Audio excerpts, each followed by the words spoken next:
Hi, I'm Jesse Ghostrap, and I want to tell you about the next episode we're going to be doing of TV Binge Drinking. We're going to be starting a look into one of my all time favorite television shows, The X Files. And obviously, there's a lot of potential ways to do it, but I don't think I have to explain that with well over 200 episodes, doing every single episode of the show would be quite a chore. And as much as I enjoy that as a fan, doing it and talking about every single episode in the form of review like this would take quite a long time and basically be every single thing that we do for quite a long time. And we'd kind of like to talk about other things. So I'm a never say never kind of person. Theoretically, down the road, we'll talk about every episode. But for now, we're going to be a little bit more selective. And I basically came up with a formula that would allow us to kind of do a broad cross section of the entire series. But before I explain that formula, I thought I would go ahead and immediately tell you the episodes we're going to be talking about from season one of The X Files. So, from season one, on our next episode, we're going to be talking about episode one, Pilot, episode three, Squeeze, episode eight, Ice, episode 9, Space, episode 13, Beyond the Sea, episode 21, Tombs, and finally, the season finale, episode 24, The Erlenmeyer Flask. So we'll be talking about those specific episodes from season 1. Let me explain the formula. So, first of all, two-parters will count as a single episode. That just kind of simplifies things in a few places to in terms of the formula. A two-parter will count as one. We'll watch the first and last episodes from each season, and within each season, three of the best and the one worst, and that is based on my personal ratings of the episodes.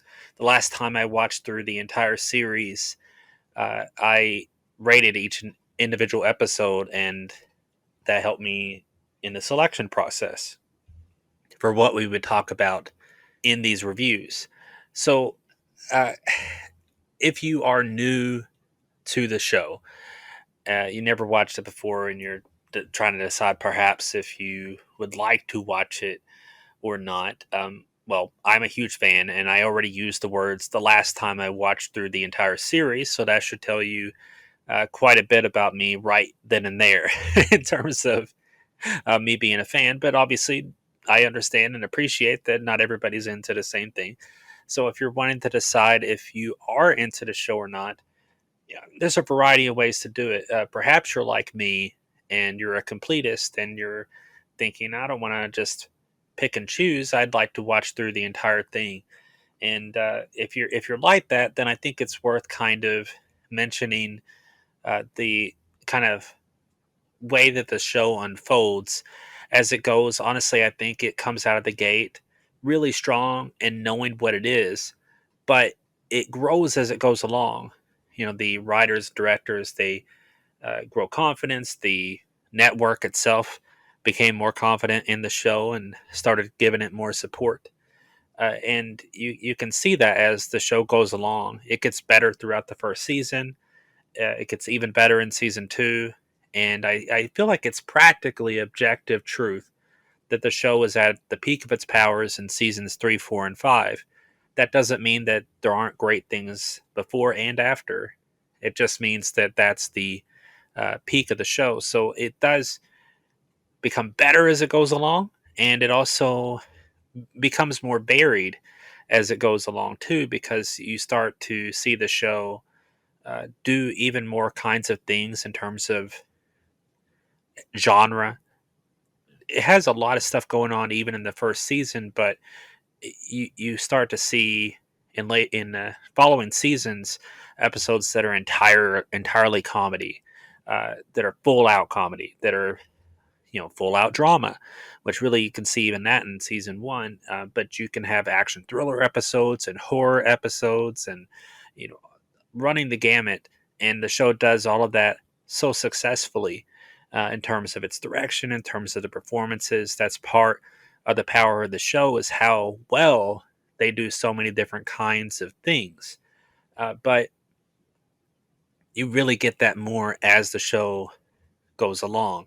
So I would just say if you're watching through the entire show, to kind of keep that in mind. If you were to want say you're wanting to see if you're into the show, I don't think it would hurt you to watch some select episodes, perhaps if you were to look up best episodes of the show and to say just watch a few.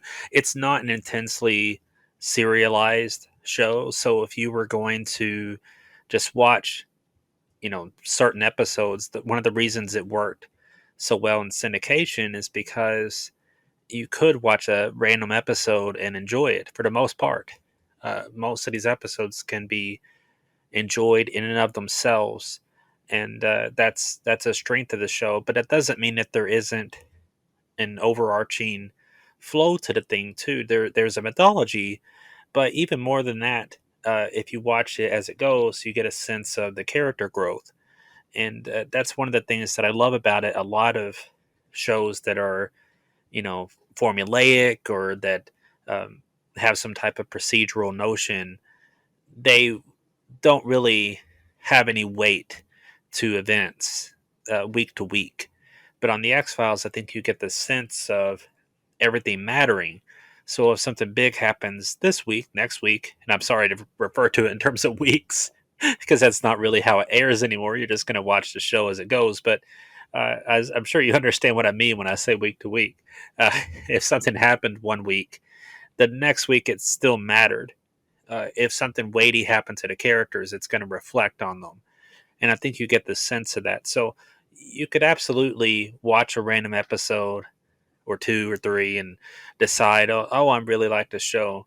Uh, and it wouldn't really hurt you when it comes time to, perhaps watching through the entire show. But obviously, it is a commitment. It's a lot of show. But isn't that a good thing? If you like it, then there's quite a bit of it. And I think that's absolutely worth mentioning.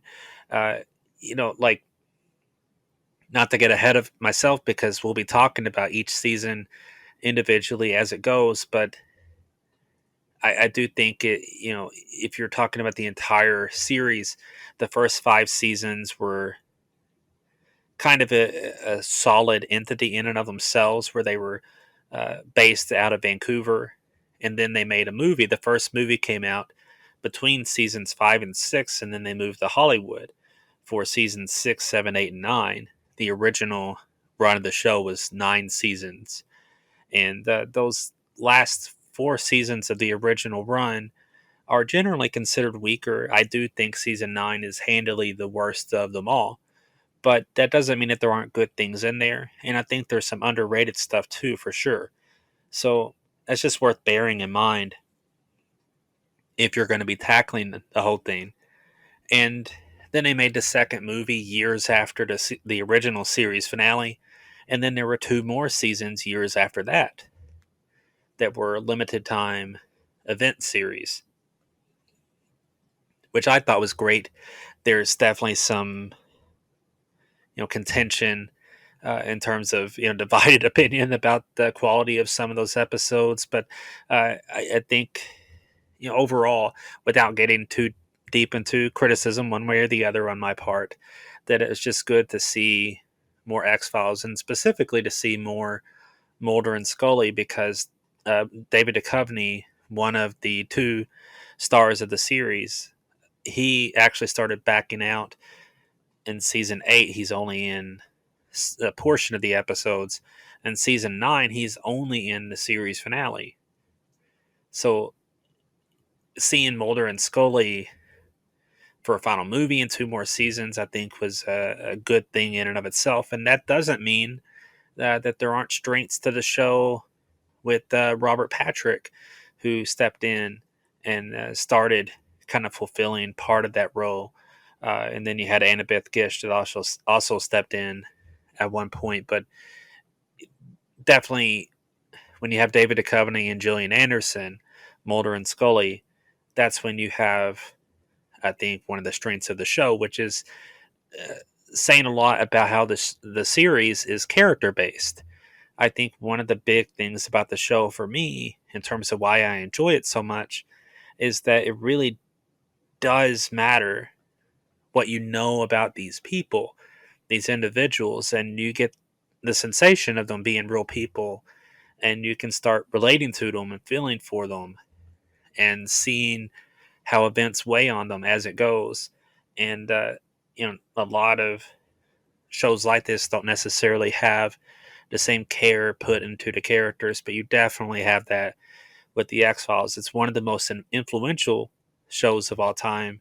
We'll talk about all of it as we get through our coverage of the series, but we'll be doing it one season at a time. For just to repeat, the episodes that we'll be watching from season one: episode 1, pilot; episode 3, squeeze; episode 8, ice; episode 9, space; episode 13, beyond the sea; episode 21, tombs; and finally episode 24, the Erlenmeyer flask. We'll be talking about all of those episodes for our season 1 sort of abridged coverage, and we'll be taking who knows how long to watch through the entire series. For anybody who's curious, when we get to that point of the movies, we'll be watching the movies as part of the series, which is worth mentioning, especially if you're watching through the show for the first time, to know that you also might want to watch the movies in their place as well. The first movie happens between seasons 5 and 6, so we'll be talking about the first movie as part of our season 6 coverage, and then the second movie before season 10. So that'll all be part of those episodes.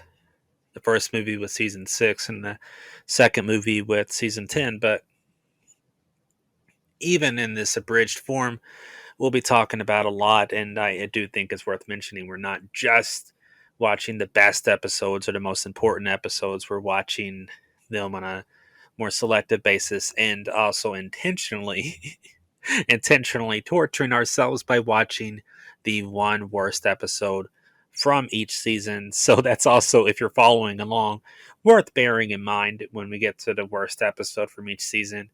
But regardless of which, I hope you tune in with us as we dive into the X Files here on TV Binge Drinking.